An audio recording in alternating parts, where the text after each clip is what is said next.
अझै मसी तपाईँहरू सबैजनालाई र आउनुहोस् आजको अनि यस पवित्र अनि सुन्दर बिहानीमा परमेश्वरले तपाईँ अनि मलाई धेरै आशिष दिउन् है। र आजको विशेष गरिकन बाइबल पाठ गर्नको निम्ति म फेरि पनि तपाईँहरूको बिचमा खडा भएको छु है।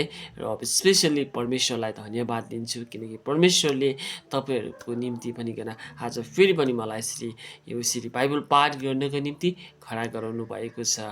अनि म विशेष गरिकन है यहाँनिर बाइबल पाठ गर्नु गएको छु यशायाको पुस्तक 55 को 8 अनि 9 पद है।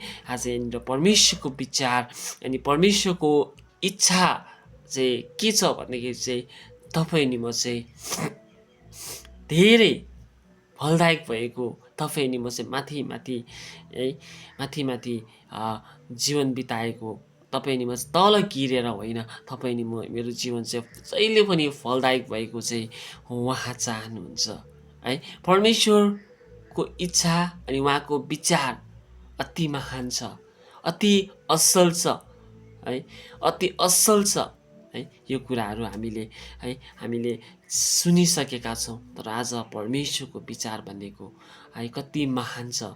तपाईँ अनि म है सायदै हामीलाई संसारले तल गिराउला, संसारले हामीलाई तल होच्याउला होइन, संसारले हामीलाई होच्याउँछ नि त होइन, तर परमेश्वरले तपाईँ अनि मलाई कहिले पनि होच्याउनुहुन्न। तपाईँ पढ्नु जानुहोस् या नजानुहोस्, चाहे तपाईँ गरिब होस् चाहे तपाईँ धनी होस्, परमेश्वरले तपाईँ अनि मलाई कहिले पनि होच्याउनुहुन्न। तपाईँ अनि मलाई परमेश्वरले सधैँभरि प्रेम गरिराख्नुहुन्छ, परमेश्वरले तपाईँ अनि मलाई सधैँभरि माया गरिराख्नुहुन्छ। यो कुरा आज हामीले परमेश्वरबाट पाउँछौँ। परमेश्वरले हामीले सधैँभरि एक समानमा हेर्नुहुन्छ है। परमेश्वरले तपाईँ अनि मेरो लागि संसारमा आउनुभएको, परमेश्वर संसारमा तपाईँ अनि मेरो लागि आउनुभएको, तपाईँ अनि मलाई उद्धार गर्न आउनुभएको। अनि आज हामी परमेश्वरमा रमाउने छोराछोरीहरू बनिनुपर्छ है। म तपाईँको बिचमा यशायाको पुस्तक अनि 55 को 8 अनि 9 पदलाई पढ्नेछु। यसो लेखेको पाइन्छ, किनभने मेरो विचार तिमीहरूका विचार होइन, तिमीहरूका चाल मेरो चाल होइन, परमप्रभु भन्नुहुन्छ। 9 पदमा यसो लेख्दछ,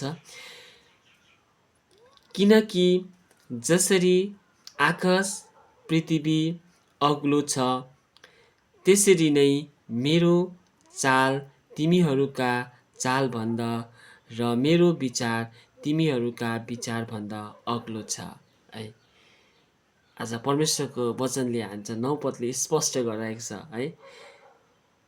जसरी एउटा आकाश पृथ्वी अग्लो छ है, त्यसरी मेरो है चाल पनि अग्लो छ भनेर उहाँले भन्नुहुन्छ। आज परमेश्वरको है परमेश्वर चाहिँ तपाईँ अनि मलाई जहिले पनि यसरी नै चाहनुहुन्छ है।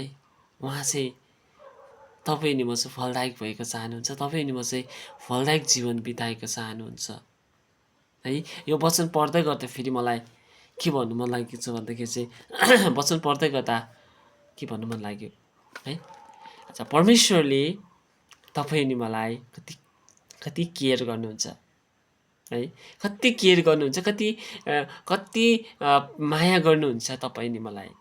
जसरी फर इक्जाम्पल एउटा आमाले एउटा आफ्नो नानीलाई कति केयर गर्नुहुन्छ हो किन है, कति केयर गर्नुहुन्छ, कति माया गर्नुहुन्छ हेर्नुहोस् त आफ्नो नानीलाई, आफ्नो नानी आफ्नो छोराछोरीलाई।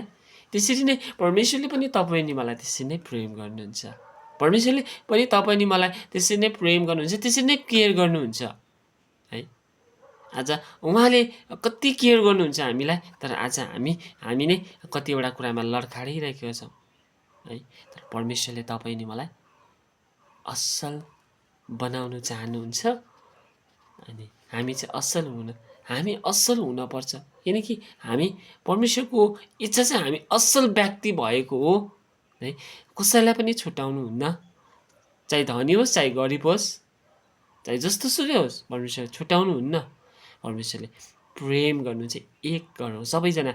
अनि आज हामीले वचनमा पनि पाउँछौँ नि, हामी समाजका दाजुभाइहरू एकतामा बस्छ है। आज हामी एक भएर बस्नु चाहिँ धेरै आवश्यकता छ है।